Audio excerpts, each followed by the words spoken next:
बिस्मिल्लाहिर्रहमानिर्रहीम, अस्सलाम वालेकुम। I am Mawahib Anwar and you are watching random fact show. आज का हमारा जो टॉपिक है वो है सर्वाइवल मिथ्स के बारे में। ऐसे सर्वाइवल मिथ्स अगर आप उन पे यकीन करेंगे तो आप अपनी जान से हाथ धो बैठेंगे।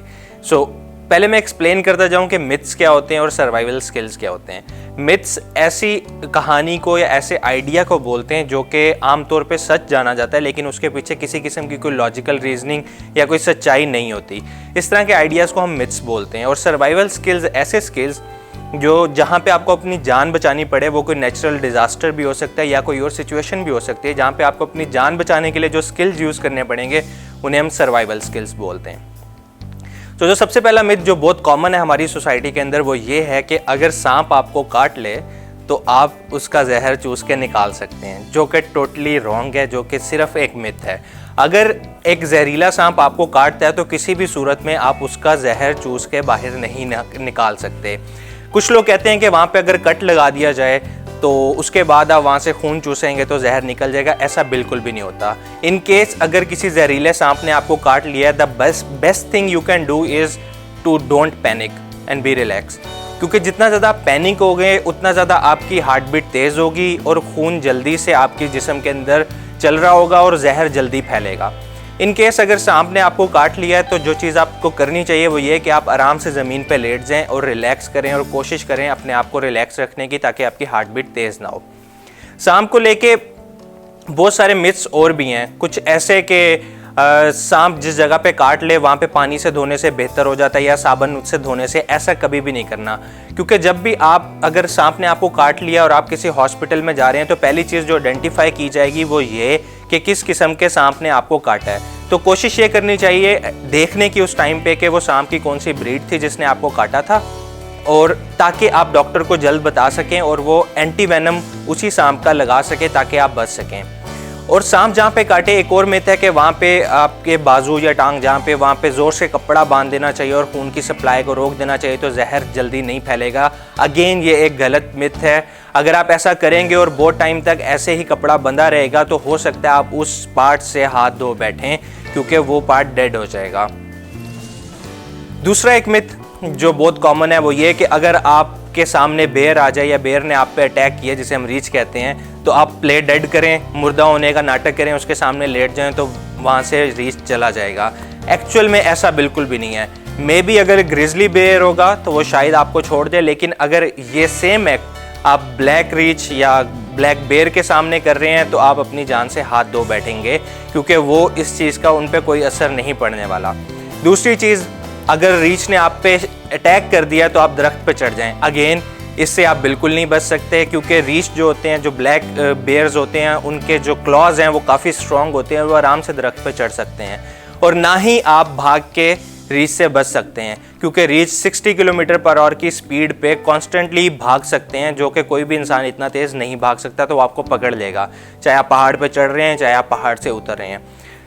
अव्वल तो ऐसी सिचुएशन में आपको चाहिए कि आपका इनकाउंटर ऐसा हो ही ना कभी भी किसी बेर से। इन केस अगर हो जाता है और वो आप पे अटैक कर देता है तो best thing you can do कि अटैक बैक, फाइट करें वहाँ पे किसी पत्थर से, किसी लकड़ी के टुकड़े से, और जिस जगह पे आपको हिट करना चाहिए वो उसकी आइज़ और उसके नाक का एरिया जहाँ पे उसे सबसे ज़्यादा पेन होगा और मे बी वो आपको छोड़ दे, तो वहीं पे अटैक करना चाहिए। अदरवाइज उसकी तरफ देखते हुए आहिस्ता आहिस्ता पीछे को बढ़ें। एकदम से भागेंगे तो उसे लगेगा कि आप उसका शिकार हैं और वो आप पे हमला कर देगा। Another survival myth is that you have to find food when you are lost in the wild. अक्सर मूवीज़ में ये दिखाया जाता है कि जैसे ही आप जंगल में या किसी ऐसी बेयाबान के अंदर खो जाते हैं तो सबसे पहले हीरो या हीरोइन कुछ खाने के लिए ढूंढते हैं, जबकि ये एक ठीक मूव नहीं है। अगर आप वाकई इस सिचुएशन में सर्वाइव करना चाहते हैं तो हमें कुछ फैक्ट्स को देखना होगा। और फैक्ट्स ये बताते हैं कि इंसानी जिस्म 6 हफ्ते तक बगैर खुराक के सर्वाइव कर सकता है। और ऐसी सिचुएशन के अंदर ज़्यादा अहम ये है कि हम लोग पानी के सोर्स को ढूंढें और अपने शेल्टर का बंदोबस्त करें, ना कि खाने के पीछे दौड़ें। और शेल्टर के लिए एक अहम बात जहन में रखना बहुत ज़रूरी है कि शेल्टर में लोग अपने रूफ को बनाने की सबसे पहले कोशिश करते हैं, जबकि ये गलत है। कहा जाता है कि सबसे पहले अपने आप को ग्राउंड से डिटैच करना या इंसुलेट करना सबसे ज़रूरी है। अगर एक शख्स किसी जंगल में खो गया है तो उसके लिए इंपॉर्टेंट ये नहीं कि वो अपने सर को ढांपे या अपने गिर्द वॉल्स बिल्ड करे। उसके लिए सबसे इंपॉर्टेंट ये चीज़ है कि वो अपने आप को ग्राउंड से इंसुलेट करे। कुछ लकड़ियाँ लेकर या किसी भी चीज़ से, पत्तों से, वो अपने ग्राउंड के ऊपर एक bed kind of cheese develop करे ताकि ग्राउंड से रीच करने वाली कोल्ड या मॉइस्चर से बचा जा सके। Another survival myth is that you can eat snow to rehydrate yourself। कहा जाता है और सुना भी गया है कि स्नो, जिसको हम बर्फबारी कहते हैं, उसको खा लेने से आपकी बॉडी में वाटर कंटेंट्स के लेवल को बरकरार रखा जा सकता है, जो कि महज एक मिथ है। साइंस ये कहती है कि स्नो के कंटेंट्स को जब हम ब्रेक डाउन करके स्टडी करते हैं तो इसमें 9:1 अवेलेबल होती है एयर एंड वाटर। यानी अगर हम लोग स्नो के एक सैंपल को टेस्ट करें तो उसमें से 9 हिस्से एयर के होंगे और 1 हिस्सा पानी का होगा। और अक्सर ये देखा जाता है कि येलो कलर की स्नो बहुत डेंजरस समझी जाती है और वाइट स्नो को हेल्दी समझा जाता है। ये भी एक बहुत बड़ा मिथ है। वाइट स्नो के अंदर भी इक्वली उतने ही एयर कंटेंट है और ये वो एयर होती है जो बहुत ही फ्रीजिंग एयर होती है और इसकी वजह से बहुत सारी बीमारियां लाहक हो सकती हैं। हाइपोथर्मिया नामी बीमारी, जिसको आमतौर पर बहुत शदीद ठंड लग जाना कहते हैं, स्नो की कंजम्पशन से बहुत जल्दी इंसान इसका शिकार बन जाता है।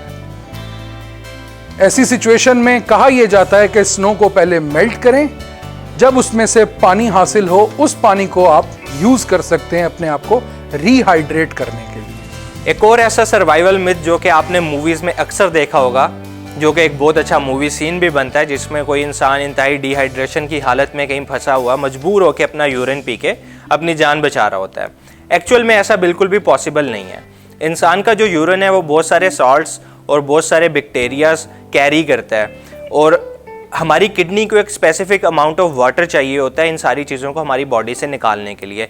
इन केस आप अपना डिहाइड्रेशन की हालत में अपना यूरिन पीते हैं तो आपकी किडनी पे और ज़्यादा लोड होगा उन्हीं केमिकल्स का, उन्हीं साल्ट्स का कि उसे बॉडी से निकालना है और ऑलरेडी आपकी बॉडी में पानी की कमी है, तो आप मज़ीद डिहाइड्रेट हो जाएंगे। सो किसी भी सूरत में कभी भी किसी भी सर्वाइवल के लिए आपको अपना यूरिन कंज्यूम नहीं करना चाहिए, क्योंकि ये मज़ीद आपकी हालत को बुरा कर देगा।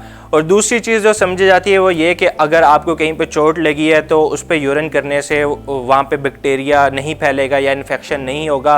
अगेन ये बिल्कुल गलत है। यूरिन इटसेल्फ काफ़ी सारे बैक्टीरियाज कैरी करता है और अगर आप उसे एक्सपोज करते हैं ऐसे किसी वोंड से तो मज़ीद ज़्यादा चांसेस हैं कि वहाँ पे किसी किस्म का इन्फेक्शन हो जाएगा।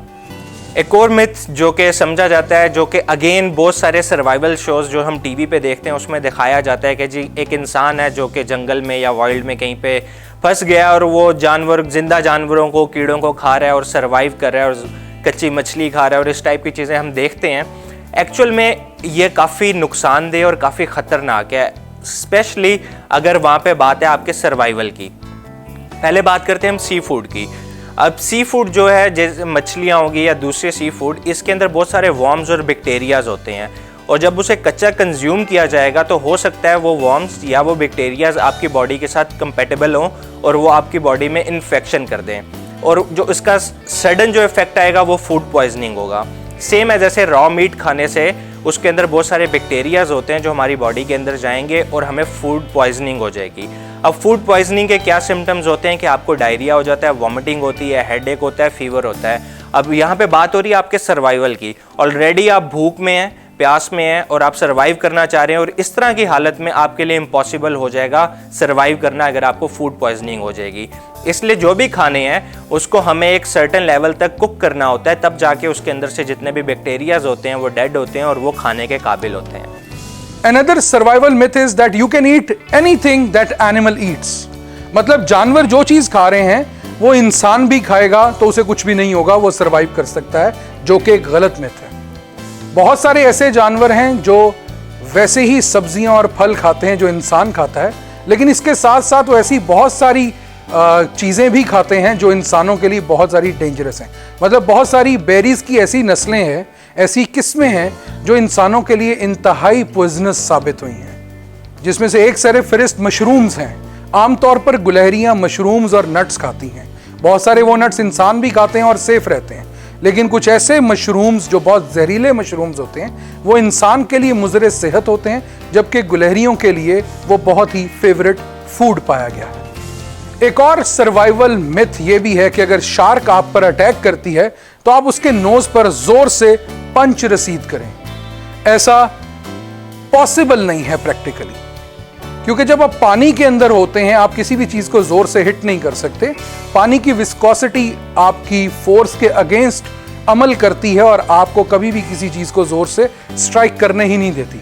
और ऐसी सिचुएशन में इंसान वैसे ही पैनिक का शिकार होता है, तो वो इतनी फोर्स कहां से लेके आएगा कि वो शार्क को काउंटर अटैक कर सके।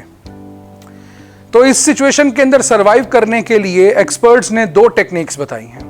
अगर शार्क आप पर अटैक करती है तो आप नंबर 1 उसकी आईज को टारगेट करें, और ये सर्वाइवल स्किल बहुत सारे सर्वाइवर्स ने बहुत जगह कोट किया कि कोई भी एनिमल आपको अटैक करता है तो उसकी आईज सबसे सेंसिटिव एरिया होता है और इसको प्रेस करने से जनरेट होने वाली पेन बिल्कुल बर्दाश्त के काबिल नहीं होती, और इसके रिएक्शन में वो एनिमल, वो स्पीशी आपसे दूर भागता है।